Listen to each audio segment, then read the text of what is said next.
This is the Yepcast, where we're building a tribe of creators, movers, and shakers. And inspiring young entrepreneurs to learn, think, and support one another.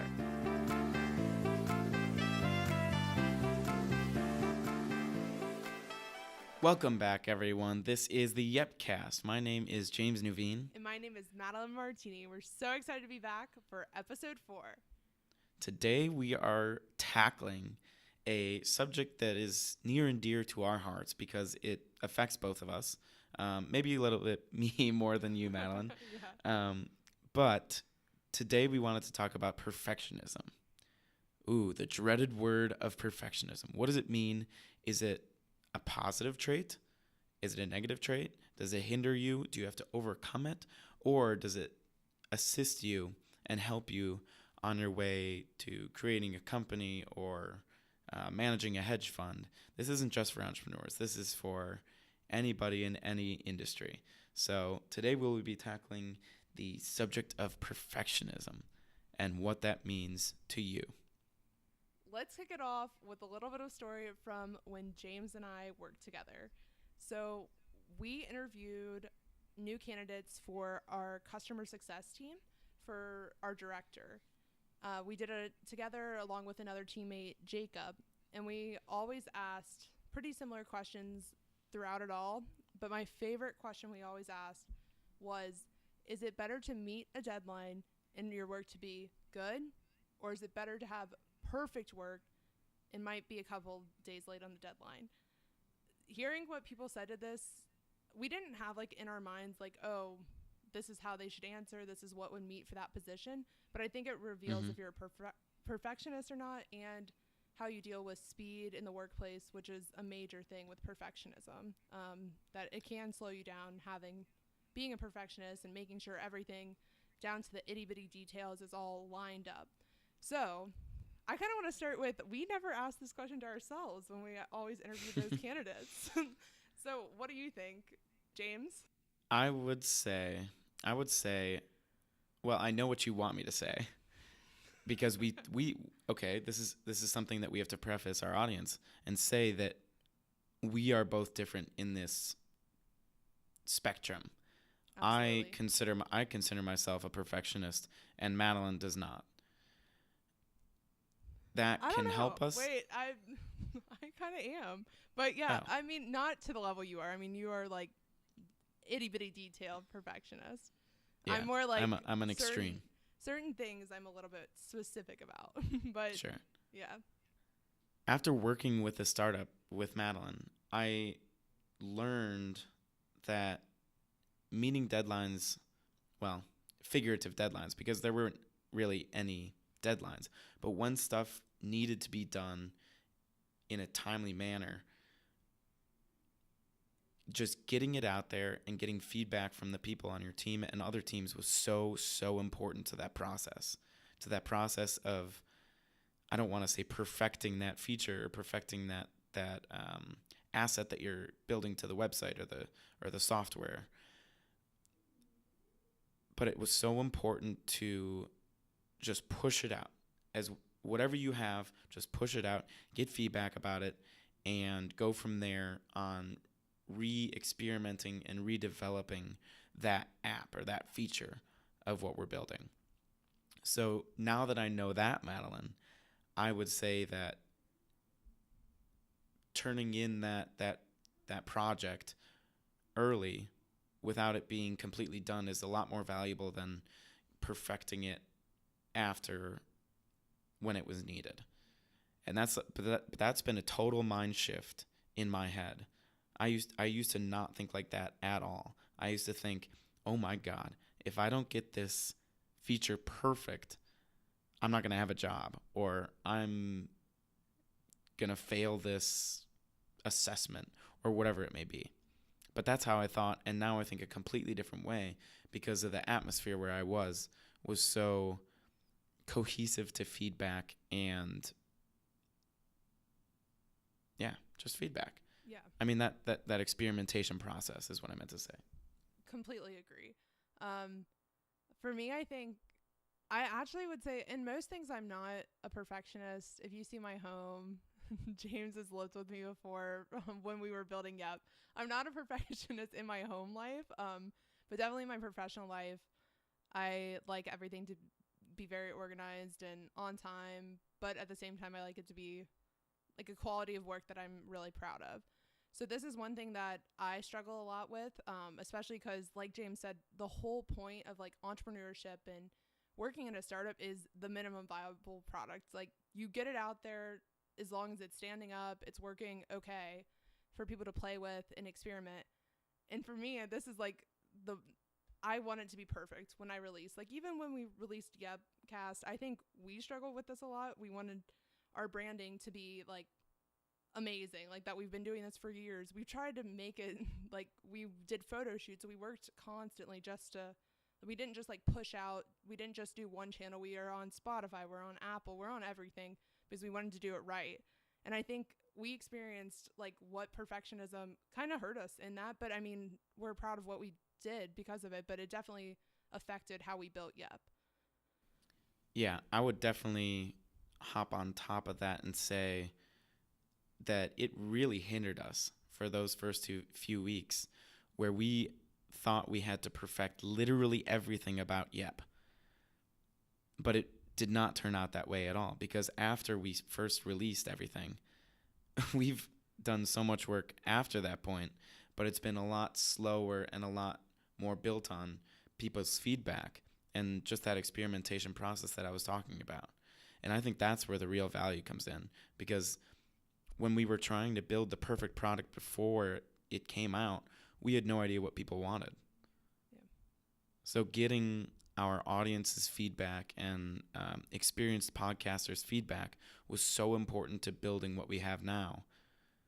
And I think we're in a pretty good space, but we have so much room for growth and improvement. It's pretty crazy.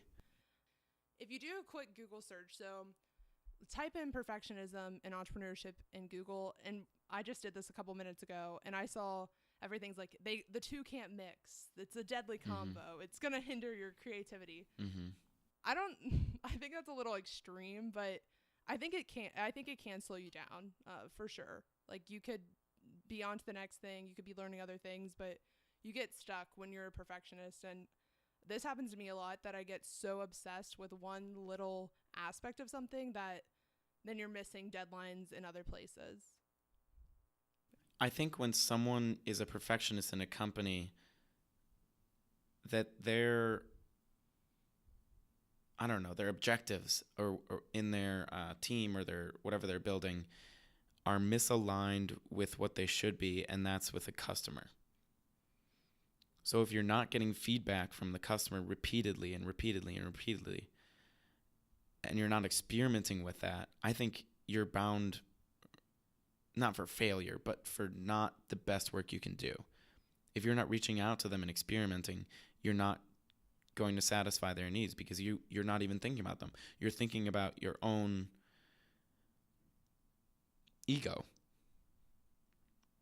in terms of that project. You want to do the best you can. Sure, everyone does. But you're really building that feature or that product for your customer, and you should have them in mind. And I have another note on that.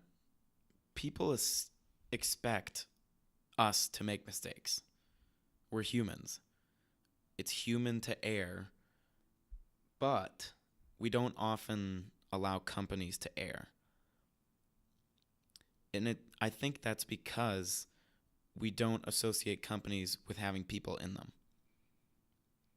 We don't really associate big corporate companies like P&G or Boeing or GE to have people inside those companies. It's just this big, giant monster. And when they mess up, you tackle them. You get after them because they lost you money in the stock market, or their GE's new fridge doesn't work in your kitchen.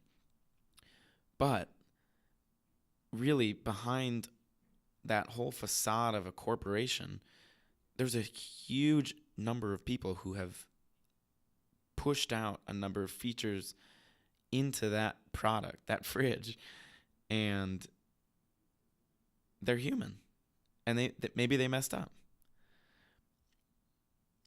So you can't expect everything to be perfect because everything in your life is created by humans and it's human to err. And you always hear Facebook's old slogan. I don't know if it's currently this, but when they were building up the product at Harvard and once they went to other colleges and once Zuckerberg went to Palo Alto, fail fast and break things. That is the epitome of anti-perfectionism.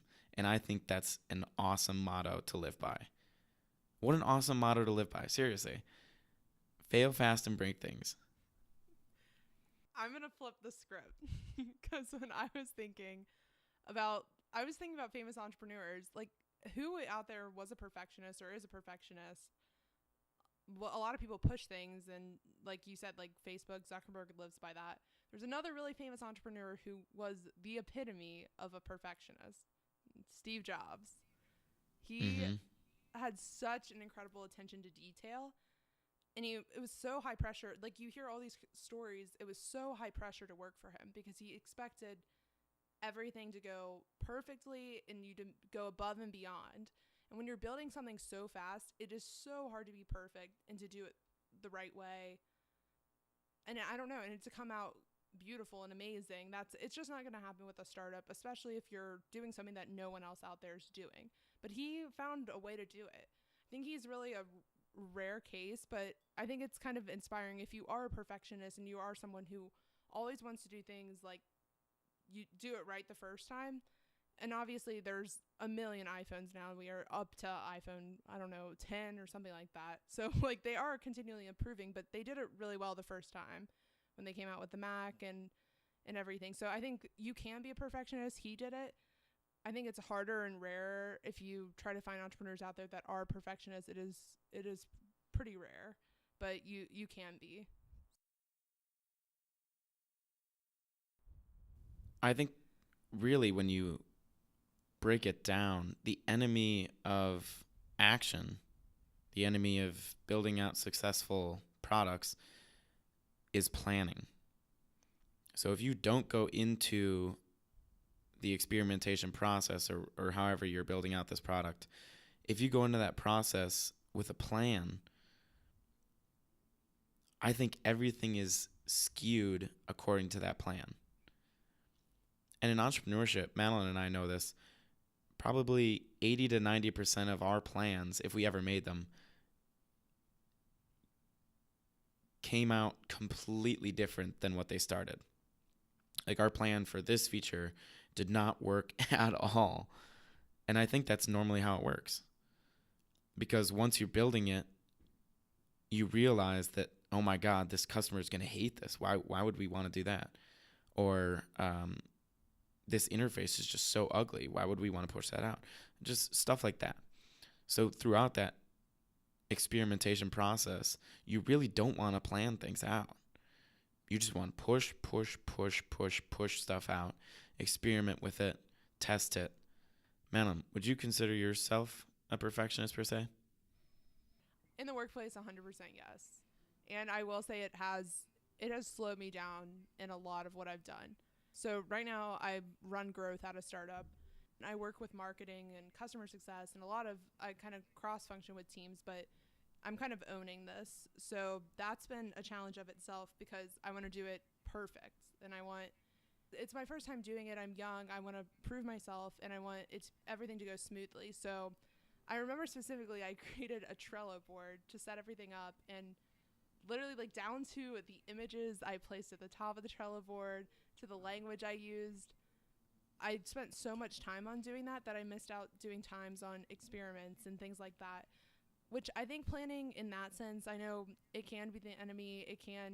It takes time to plan. Sometimes it can be good, but I think a lot of times if you're running fast, it can slow you down. Things never are going to go to according to plan. Business plans, I remember doing those a lot in school.